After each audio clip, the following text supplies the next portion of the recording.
Hello hi friends, welcome back to my channel. ఎలా ఉన్నారు అందరూ? ఐ థింక్ అందరూ బాగున్నారని. ఈరోజు వీడియోలో మనకి రంజాన్ దగ్గరకు వచ్చేస్తుంది. వాతావరణపు వేడి కూడా ఎక్కువ అవుతున్నట్లు ఉంది. బాడీని చల్లబరచడానికి ఈ షర్బత్. సో రంజాన్ స్పెషల్ ఆరెంజ్ షర్బత్ ఎలా చేయాలో చూసేద్దాం. దీన్ని మార్కెట్లో ఆరెంజ్ స్క్వేర్ అని కూడా అంటారు.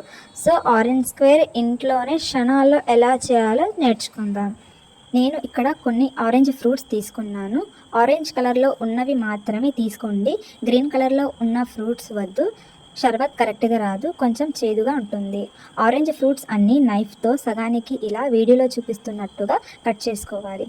ఇప్పుడు ఒక మిక్సీ జార్లో పీల్ తీసిన ఆరెంజ్ ఫ్రూట్స్ని వేసి మెత్తగా గ్రైండ్ చేసి ఇలా ఫిల్టర్ చేసుకోవాలి. ఇప్పుడు ఈ జ్యూస్ బౌల్ని పక్కన పెట్టుకొని ఇంకో బౌల్లో ఆరెంజ్ పీల్ మొత్తాన్ని 5 నిమిషాల పాటు బాయిల్ చేసుకోవాలి. బాయిల్ అయిన ఆరెంజ్ పీల్ మొత్తాన్ని ఒక 5 నిమిషాల పాటు కూల్ చేసుకోవాలి. ఇలా ఉడికిన ఆరెంజ్ పీల్ మొత్తాన్ని ఒక స్పూన్ హెల్ప్తో లోపల ఉన్న వైట్ పీల్ మొత్తాన్ని తీసేసుకోవాలి. ఈ వైట్ పీల్ జ్యూస్ని చేదుగా చేస్తుంది, అందుకే క్లీన్గా రిమూవ్ చేసుకోవాలి. ఇలానే మిగతా ఆరెంజ్ పీల్ని కూడా క్లీన్గా రిమూవ్ చేసుకొని పక్కన పెట్టుకోవాలి.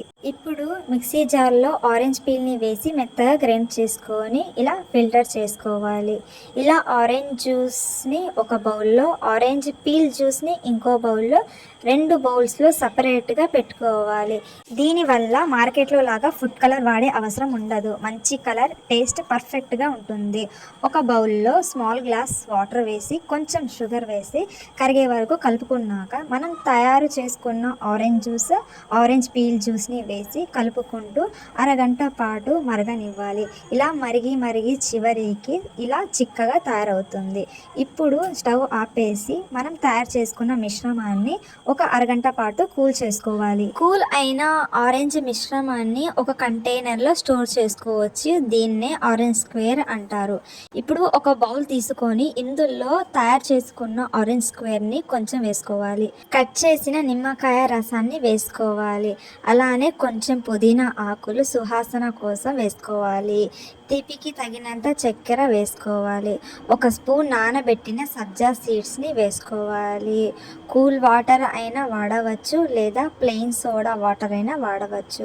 నేను ఇక్కడ కూల్ వాటర్ యూజ్ చేశాను. ఇప్పుడు అన్నీ మిక్స్ అయ్యేలాగా బాగా కలుపుకోవాలి. అంతే, రెడీ అయిపోయింది మన orange sharbat and orange square. Ramzan నెల మొత్తం ఆరెంజ్ స్క్వేర్ని ఫ్రిడ్జ్లో స్టోర్ చేసుకొని యూజ్ చేసుకోవచ్చు. అయితే ఏ క్లైమేట్కి అయినా perfect juice. No food colour, only homemade. మరి నా వీడియో నచ్చినట్లయితే మర్చిపోకుండా లైక్ చేయండి, షేర్ చేయండి. మరిన్ని వీడియోస్ కోసం సబ్స్క్రైబ్ చేయండి.